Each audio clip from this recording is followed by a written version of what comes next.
Hey, how's it going? Before we get started, do me a favor. Subscribe, hit the notification bell. In the comments below, tell us your favorite size aquarium.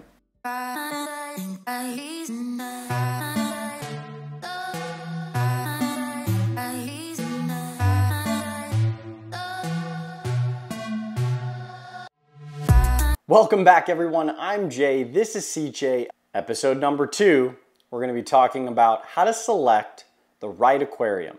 When selecting the perfect aquarium for you, size matters.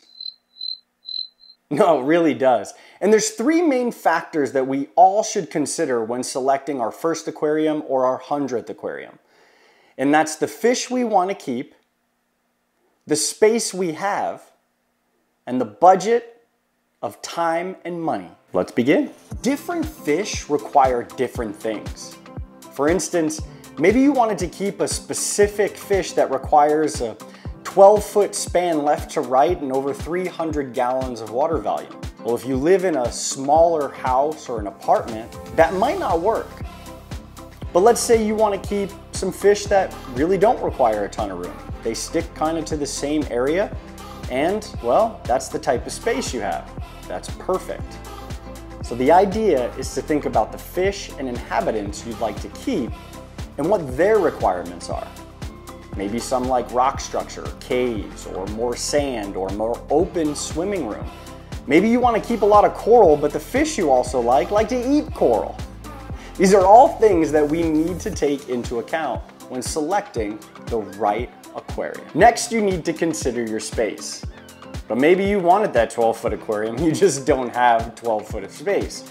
Or maybe this is going into your office. Maybe this is going into the 2nd floor. Maybe you live in an apartment, or you have a basement below. All of these things will factor into exactly what size aquarium that you can actually keep. And then you can look at the list of desires in terms of fish and inhabitants and place them together. These are the really important things that we should be thinking about when selecting the perfect aquarium. Budget of time and money. Yeah, how much time do we want to spend? So does that mean a larger aquarium? How much money do we have to spend? Does that mean that we should just start small and get the things that we need for that smaller aquarium? All of these things will play a role into selecting that aquarium. And no one is greater than the other. They all go together. It's the 3 C's. We'll get to that a little bit later. But let's discuss size advantages. Well, a larger aquarium is going to play into a more stable environment. The cost up front is going to be pretty heavy, and well, maintenance time might not be as much based on the size of that aquarium and also the inhabitants and things that you put in that aquarium. Smaller aquariums, if you don't have the budget, may require a little bit more time and maintenance, but they are more affordable on the front end. You just might not be able to keep the things that you want to keep in there. Let's talk about the perks of each size. And we're just going to say that there's 2 sizes. There's larger and there's smaller. The larger aquariums, or the bigger you get, lend to a more stable environment, which ultimately, most of the time, lends to less of time that you need to spend over the course of this aquarium. However, the cost up front is pretty heavy.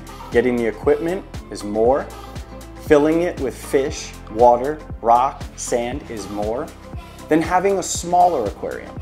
However, a smaller aquarium, smaller ecosystem, isn't as stable as a larger one. So when something negative happens, it does tend to happen faster in a smaller environment. However, the cost up front is way less. However, the restrictions in what we can keep are much greater. These are very, very hard choices. But let's look at some aquarium sizes.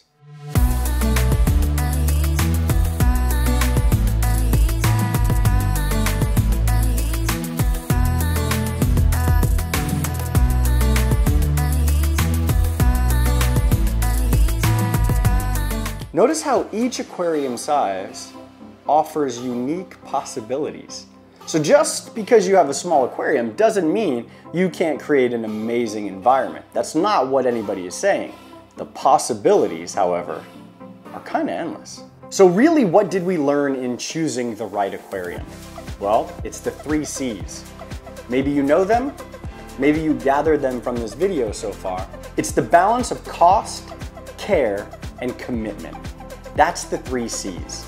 And remember, the perfect tank, the best tank, is the one that fits your lifestyle and the one that provides a healthy habitat for the inhabitants that you decide to put in there. Thank you so much for watching. We hope you find the right aquarium for you. And if you have any questions along the way, we're here for you. Whether it be on Facebook, Instagram, TikTok, Threads, here on YouTube, we are here. From selecting the right pump to selecting the right heater, we can even get you to the right place in terms of aquariums and fish. Yeah, we kind of really like doing this. A ton more episodes to come, and they will dive into aquascaping, getting the right scape for your fish, plumbing your aquarium, choosing the right pumps and how to do that. All of that and more right here on Sicce's YouTube channel. Until next time, follow the whale. All right, I got a tip for you first timers. You don't necessarily have to start out small. They do tell you don't bite off more than you can chew in a lot of things that we do in life. And that's the same thing that I would suggest when it comes to aquariums. I typically tell folks to purchase the largest aquarium that will fit their space, their budget, and their time. However, if none of those things work, you can start small, even if you just want a little taste of what the aquarium hobby is like. There are tons of all-in-one kits, there are tons of bundled packages, and those help folks for the first time get on their feet understanding the basics.